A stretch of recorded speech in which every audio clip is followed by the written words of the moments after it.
This program is provided by Universal Genesis. All right, so when you hear the name Hegel, G.W.F. Hegel, what's the first thing that, comes to mind? Oh, for most people, it's just Right. an impenetrable difficulty. Impenetrable difficulty. You picture these massive, dense philosophical books, The Phenomenology of Spirit, The Science of Logic. Yeah, works that feel like this philosophical Everest that you're just never going to climb. The reputation is that he's essential, Mm. but at the same time, completely unreadable. And look, for the system itself, that reputation it's pretty accurate. Uh-huh. But here's the thing. The key distinction that few people really get, the core truth, especially among experts, is that the real value of Hegel is not the system. Okay. It's the shocking, profound power of his maxims. His actual appeal is in the clarity of his aphorisms, strangely enough. So let's unpack this, because that feels like a massive contradiction. It is. You have a philosopher whose main work is famously dense, this vast technical structure with endless layers of abstraction, but then, scattered all through it, you get these sudden lines of pure genius. Right. A single, sharp assertion that just cuts through everything. And it somehow says more and hits harder than the thousands of pages around it. That feeling you get when you hit one of those lines, that's the real Hegel. He might be the most difficult philosopher to read from start to finish, but he's also, I would argue, the philosopher with the most genuinely memorable quotes in history.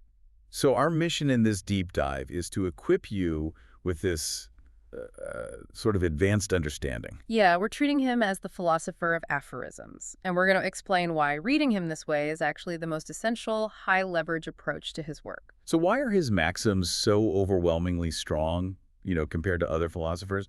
Why do they have this incredible standalone power? Well, we can break it down into three core reasons, and they all kind of interlock. The first one is what you could call the extreme high viewpoint he was always working from. Okay, what do you mean by that? Because he was trying to build this all-encompassing system, he always sought a kind of God's perspective. He wanted to see the entire arc of the world, all of history, all at once. So if you're trying to capture the mechanism of everything, the language you use has to be universal by default. Exactly. He wasn't talking about, this king or that battle. He was talking about the structure behind all of it, the growth of spirit, the essence of things, the dialectic of history. So his maxims aren't just statements. They're like these pure crystals of insight that just fell out of that huge system-building process. You just used the word dialectic. For anyone who might know the term, but not really in the Hegelian sense, what's the elevator pitch for what that is? Right, yeah. The simplest way to think about it is it's the engine of change, and it's driven by contradiction. Okay. So you have an idea, a thesis. That idea naturally creates its opposite, the antithesis. And the conflict, the tension between those two, forces a resolution into a higher, richer understanding, the synthesis. For him, that's what drives everything. History, thought, all of it. So that's the first reason for their power. What's the second? The second reason is purely literary. We forget that Hegel was a genius as a writer. He just usually chose to hide it under layers and layers of technical jargon. Oh. But in the maxims, he lets it out. He uses theological metaphors, mythical words, dramatic, almost theatrical phrasing.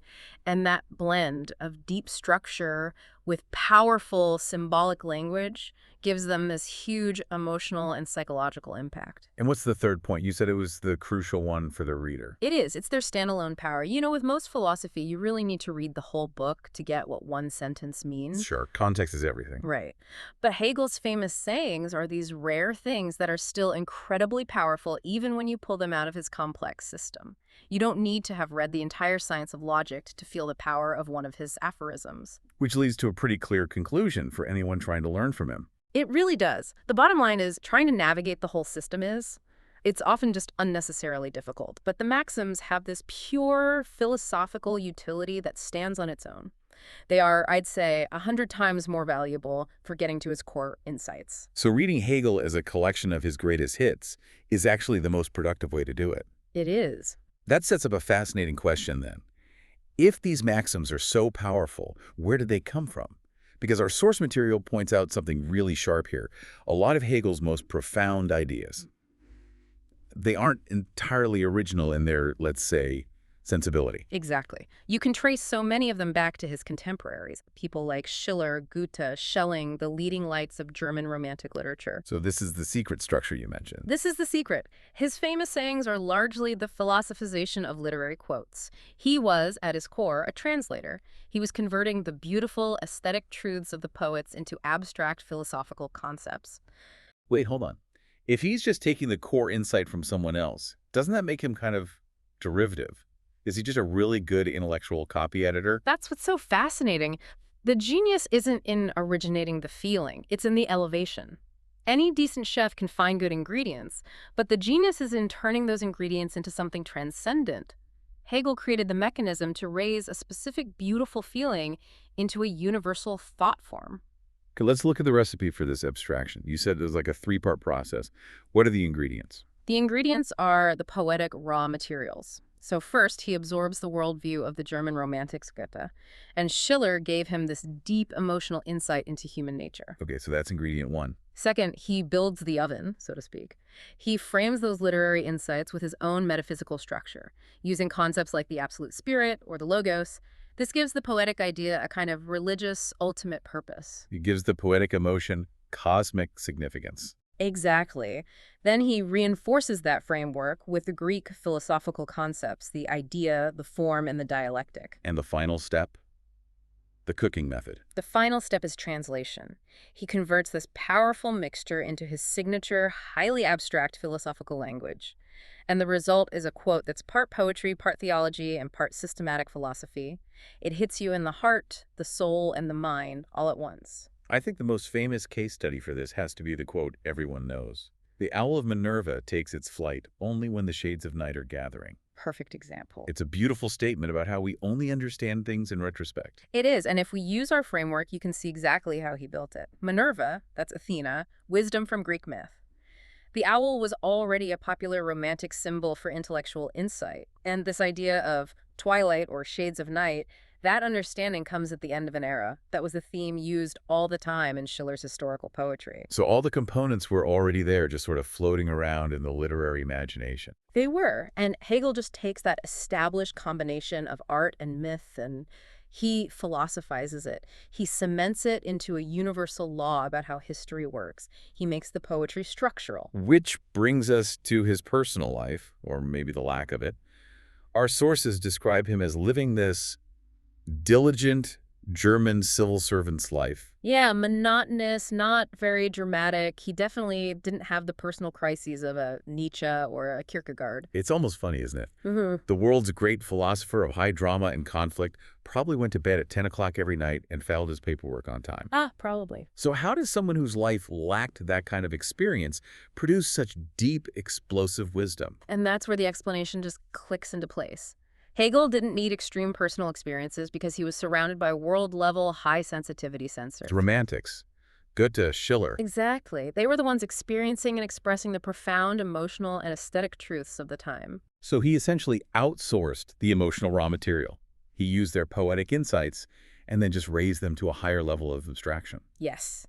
That's his true genius. It wasn't originating the emotion, but achieving this unique fusion.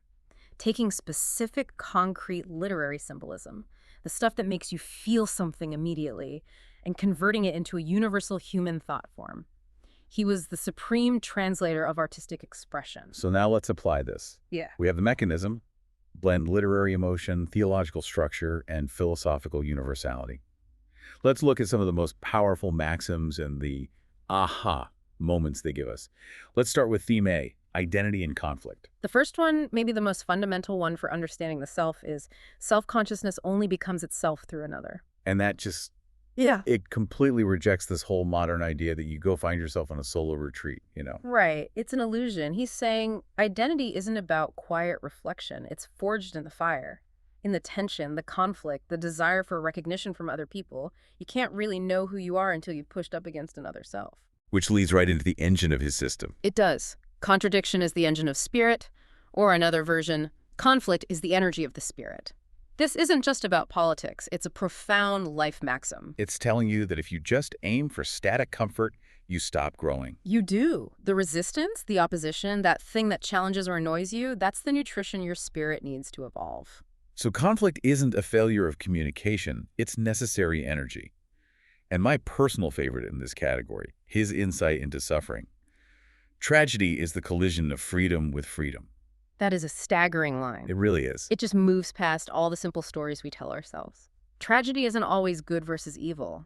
The real pain of life is when two things that are both right, two valid duties, two necessary freedoms collide. Like choosing between your family's needs and your career's demands, there's unavoidable sorrow because both sides are right. Exactly. Okay, let's move to theme B, truth, history, and process. The big picture stuff. Here we get that famous line, truth resides only in the whole. Which is the ultimate warning against judging things in isolation. If you judge a relationship based on one fight, or a company on one bad quarter, or yourself on one failure, you are, in his view, operating outside of truth. You have to see the fragment as part of the entire arc to understand what it means. You have to contextualize it within the process. Which brings us to history itself, with the maxim. World history is the development of the consciousness of freedom. This just completely changes how you look at the news. It does. History stops being just a list of dates and kings. It becomes this long, often agonizing process of humanity figuring out what freedom even is, how to make it real, and how to build societies around it. It's a process of stumbling forward. And then there's this really deep personal affirmation. The self is an unfinished work. In a world like ours, so driven by anxiety and perfectionism, that's such a profound philosophical relief. He's affirming that being incomplete isn't a flaw. It is the essential characteristic of being human. The moment you think you're finished, you stop being a self. And finally, theme. Freedom and law. This is where we get the statement. Freedom is the understanding of necessity. That seems like a contradiction, right? We think of freedom as breaking constraints. It does seem like one, but it's maybe his most important practical insight. He's saying true freedom isn't chaos or just doing whatever you want. That's randomness. Okay. Real freedom is making conscious choices within the framework of the constraints, the necessities that you understand. A great pianist is free precisely because she understands the necessity of the laws of harmony. Freedom is knowing where the walls are and choosing your path inside them. And that leads to this incredibly powerful, almost scary concept. The state is the walking of the idea. This is the ultimate fusion of the poetry and the philosophy.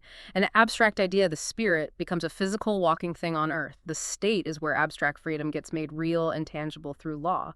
It's a beautiful and, you could argue, a dangerous concept. This idea of abstract power taking a real physical form. So to recap the core insight here, Hegel's maxims hit so hard because they achieve this triple universality. They combine the emotional punch of literature, the sense of purpose from theology, and the universal structure of philosophy. And we have to say it again, this way of seeing him, Hegel is the great translator of artistic expression. This is the forbidden understanding. It's the key that lets you bypass the thousands of pages of complexity and get right to his most valuable contribution. He didn't need a wild, crisis-filled life like Nietzsche. He just took the extreme sensitivity and the emotional insights of Goethe and Schiller and translated that raw poetic power into concepts that apply to everyone structurally. Which raises an important question for you to consider based on the very mechanism we just uncovered. Since Hegel's unique power came from deliberately merging three distinct sources, art for the emotional sensibility, structure for the theological purpose, and universality for the philosophical framework, where in your modern life, whether it's in your business strategy, your scientific research, or your own creative work, can you deliberately blend these three distinct sources of knowledge to generate insights that are both deeply resonant emotionally and universally true structurally? That blending is the true genius and the deepest takeaway from the philosopher of aphorisms. Thank you for joining us for this deep dive. This program is provided by Universal Genesis.